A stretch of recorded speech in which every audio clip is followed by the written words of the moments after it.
Most importantly, in order to establish that secure attachment, a caring, loving educator, parent, or a primary caregiver who's there to say, I'm here to help you. I'm here to respond to your needs. This is what they need.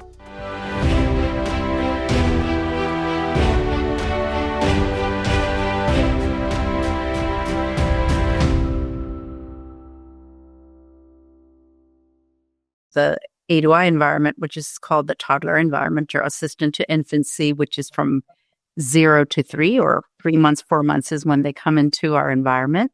CASA is for children who are 3 years to 6 years. We also call it elementary or 6 to 12-year-olds. And now you have the adolescent program, which is for age 12 all the way to 18. And the support of the parents. And I think that happens when we all together understand Montessori. The true essence of what Maria Montessori looked for is to follow the child through the different age groups and just follow their interest and give them aid to life that we speak about often. And you were able to just create that with your family is beautiful for me. It's something, a little disclaimer here is, when my children were younger, I really had that same thing. I was not at a Montessori program. I was in corporation doing my work. And after they went to a Montessori school, it was just, I really needed them to have the same program, which was Association Montessori International program. It was a recognized school.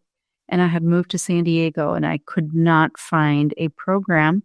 And there are a lot of beautiful Montessoris out there. So I'm not a snob thinking, they need to be one way or the other. However, when the pedagogy is beautifully explained in the training, and when the guides, we call teachers, when they take that on, when they share this information with parents and that collaborative effort that happens between the school, the parents, those programs are the most successful. And I was successful in finding something like that. And I had witnessed a true Montessori program where there was that collaboration with the school, with the parents. And we were all a team. We had gardening together. We had celebrations of all the holidays together. Children were able to contribute in the classroom. Therefore, I became a Montessori guide 3 to 6 because my children were that age.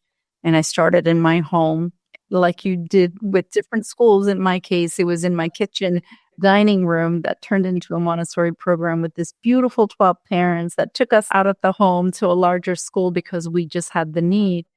And then primary program, and we couldn't keep up because the space. And I loved hearing in different countries, we don't have restrictions to keep us from doing something good. So in my case, we needed permits, so we could only have 12 students because of the space limitation. Yeah. And the elementary went all the way, we had lower and upper elementary at times, but the numbers always dwindled. So I'm excited to talk with you more, especially based on this 2.5-year-old, because I too face those challenges when my guides, my teachers would have these students that would come in. The students would come in at 2.5 into the classroom. Some were quite capable, and there were some that really, and it's not that they're capable or not, they were developmentally at a different phase when they moved into that program. And it creates a challenge to understand and just sit back and look. So just to kind of talk about it a bit, in different countries, we have different guidelines and laws. So in the United States, in California, where I live, and where we have the school, we had certain space limitation, how many teachers with how many children limitation.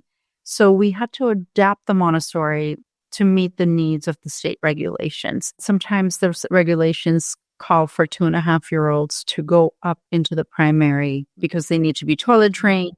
If they're 3, they need to move out of this program.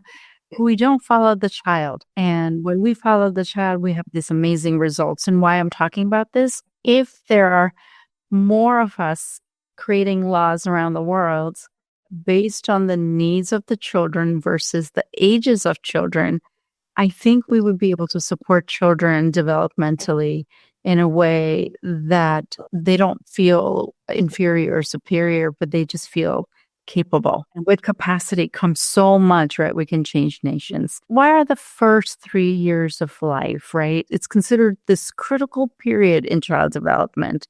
And in Montessori, would you be able to share a little bit of theory and examples of why this would be the most important critical year? I loved listening to the work that you have done, Yogi. Thank you so much for sharing. There are many parents, I must say. And I'm happy to share with you why birth to three is so critical and important. You know, the most important thing that we have to kind of like, as educators and caregivers and parents, we really have to literally spend a lot of time understanding the child from birth to three because it's foundational.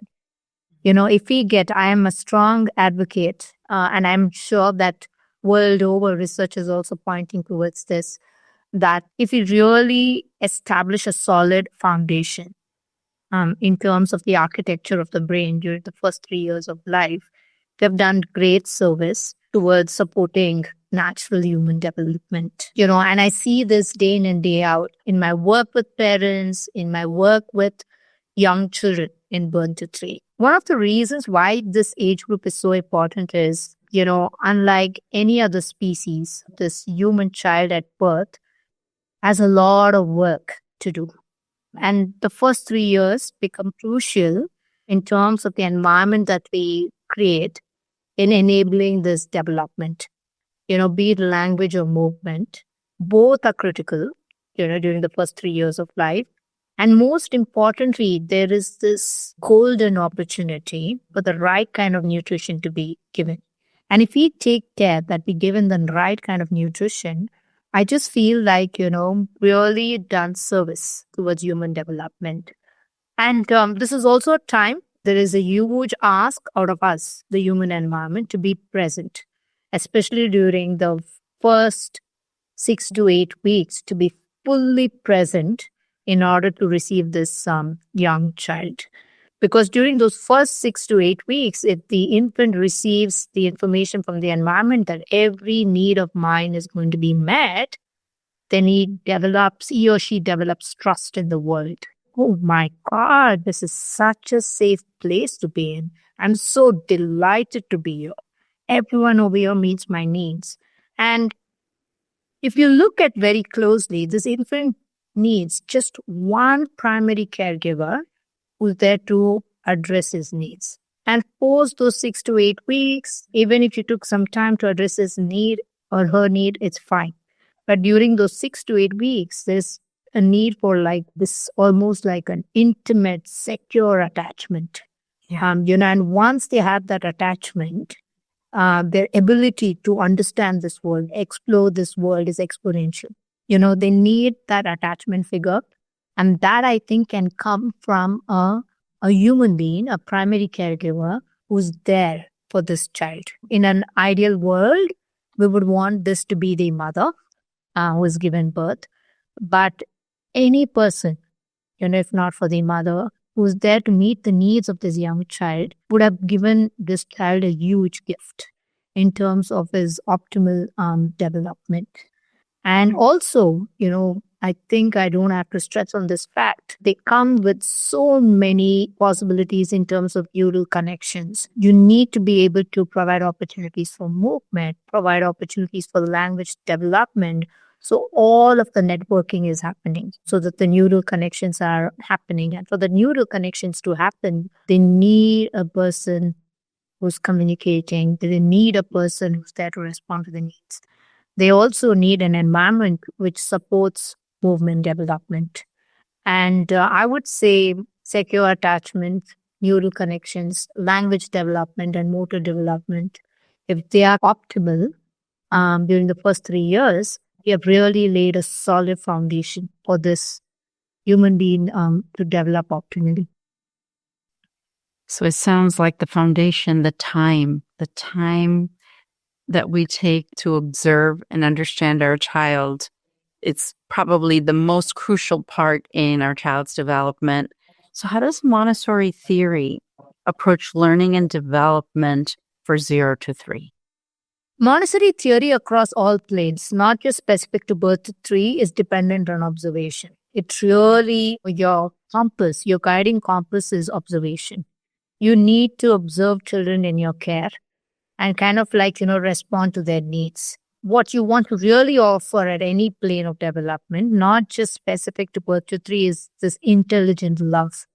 I'm here to support you in order to enable you to discover your true potential.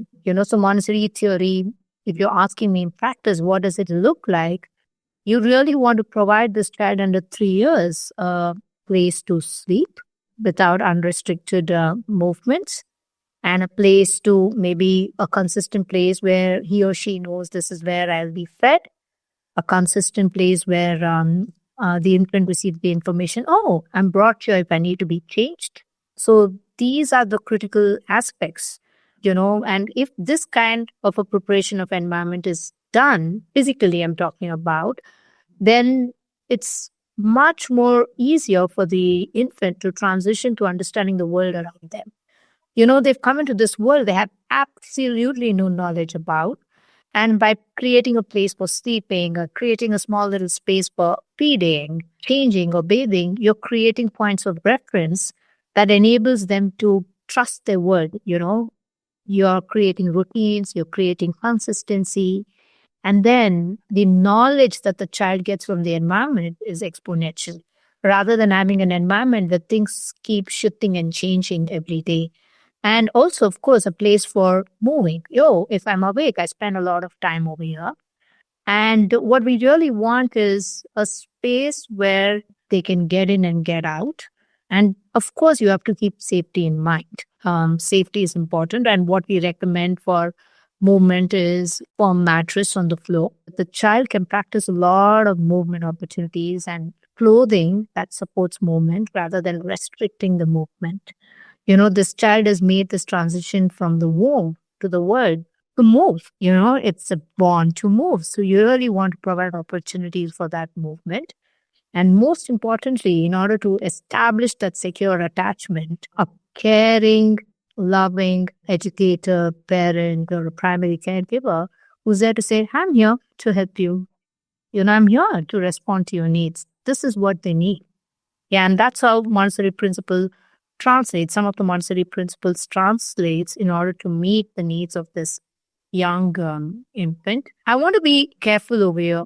When we talk about creating a space, we feel like it's it needs to be elaborate. We need to have a lot of space. It's not that.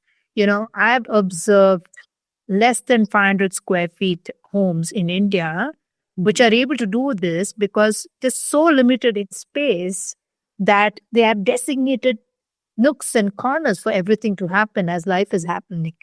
They've not even thought about it in the Montessori way, but the way of life is such that you have such limited spaces, you have to organize yourself efficiently. So it's just about being aware that this child needs to move. And we're going to provide a safe space where they can move in an uninhibited way. And also knowing that the climate is tropical, right? And sometimes the summers can be really hot. So most of the time I've seen babies in just their nappies on the floor, spending a lot of time, and the movement opportunities that they get is phenomenal. Yeah.